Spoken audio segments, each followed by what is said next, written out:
والتنظيم. مجرد ان احنا موجودين في تونس الشقيقه حاجه بتسعدنا احنا كاتحاد مصري. زي ما قال معالي والي الكاف، الرياضه بتآلف وبتقرب ما بين الشعوب، وعايزين ننبذ بقى الخلافات والكلام اللي ملوش لازمه والتعصب الكروي، ونرجع نقول ان دي رياضه ونبقى كلنا مع بعض ونحب بعض. وانا شايف ان في محبه ما بين السباحين، وبشكر بصفه خاصه الاتحاد الفلسطيني والكابتن احمد جبريل موجود هنا موجود معانا. بشكر الاتحاد الجزائري لان هو جايب بطل معاه كلنا مش واخدين بالنا منه، انطوان. لازم كلنا نشكره موجود معانا.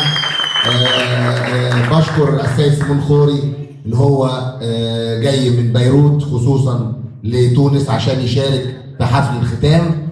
موجود معانا هنا مؤسس او احد مؤسسي الاتحاد العربي اللواء الدكتور محمد يسري داوود، برضه موجود بدعوه خاصه من السيد عبد الكريم بجمعه، اللي انا بشكره على اللفته الجميله واللفته الانسانيه ان هو بيكرم المؤسسين اللي هم موجودين حاليا، 3 منهم السيد عبد الكريم بجمعه، اللواء يسري داوود، السيد سيمون خوري، وموجودين هنا معانا معالي والي الكاف والسيد ميشيل جونار. كل سنه وانتم طيبين، والسنه الجايه ان شاء الله زي ما الاتحاد العربي واخد قرار البطوله العربيه 2013 في اسكندريه، ويا رب اشوف تونس والجزائر وفلسطين وبقيه الدول العربيه. كل سنه وانتم طيبين.